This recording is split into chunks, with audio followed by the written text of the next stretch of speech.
Moinabad farm house drugs party కేసులో దర్యాప్తు కొనసాగుతోంది. ఫామ్ హౌస్ కు చేరుకున్న డీసీపీ శ్రీనివాస్ అక్కడ పరిసరాలను పరిశీలిస్తున్నారు. డ్రగ్ డిటెక్షన్ పరికరాలతో పార్టీలో పాల్గొన్న 51 మందికి కూడా పరీక్షలు నిర్వహిస్తున్నారు.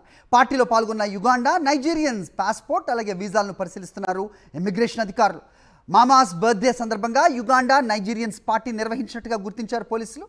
100 మంది పోలీసులతో ఫామ్ హౌస్ ముందు బందోబస్తు ఏర్పాటు చేశారు. రాత్రి మొయినాబాద్ మండలంలో బాకారం విలేజ్ లిమిట్స్లో సంజనా ఫామ్ హౌస్ అని ఉంది. ఇప్పుడు చూస్తున్నది దీంట్లో ఇల్లీగల్ యాక్టివిటీస్ జరుగుతున్నాయని చెప్పి ఒక ఇన్ఫర్మేషన్ రావటం, అప్పుడు రాజేంద్ర నగర్ జోనల్ ఫోర్స్ కొంత మొబిలైజ్ చేసి ఎస్ఓటీతో సహకారంతో ఇక్కడికి వచ్చి రైడ్ చేయడం జరిగింది. దీంట్లో ఇక్కడికి వచ్చిన తర్వాత మొత్తం 51 మెంబర్స్ ఉన్నారు.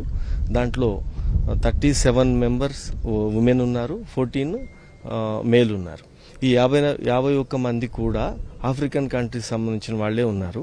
ఇక్కడ వాళ్ళు ఎవరు లేరు.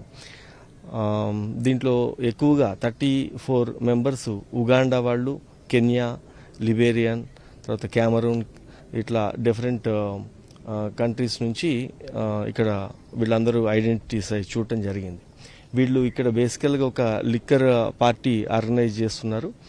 ఒక 65 వరకు ఈ బీర్లు, తర్వాత చాలా ఒక 20 లీటర్స్ వరకు డిఫరెంట్ వెరైటీస్ లిక్కర్ బాటిల్స్ కూడా అక్కడ ఉన్నాయి. వీళ్ళు ఎవరు కూడా ఈ పార్టీ ఆర్గనైజ్ చేయడానికి పోలీస్ పర్మిషన్ కానీ ఎక్సైజ్ లైసెన్స్ పర్మిషన్ కానీ ఏం తీసుకోలేదు. దీంట్లో అదే వయలేషన్ దాని కింద, సౌండ్ పొల్యూషన్ దాని కింద, వీటి మీద ప్రాథమికంగా ఇప్పుడు మనం కేసు రిజిస్టర్ చేయడం జరుగుతూ ఉంది.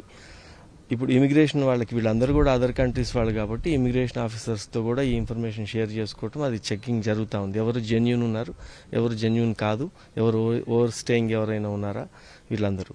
దీంట్లో ఒక 12 మంది డిఫరెంట్ యూనివర్సిటీలో సంబంధించిన స్టూడెంట్స్ కూడా ఉన్నారు. ఇది చెక్ అయిన తర్వాత వాళ్ళ ఎఫ్ఆర్ఆర్ఓ సంబంధించిన వాళ్ళ రూల్స్ ప్రకారం దీనికి యాక్షన్ ఏ విధంగా ఉంటుందో వాళ్ళకి ఎగనెస్ట్గానేమో ఆ విధంగా ఉంటుంది.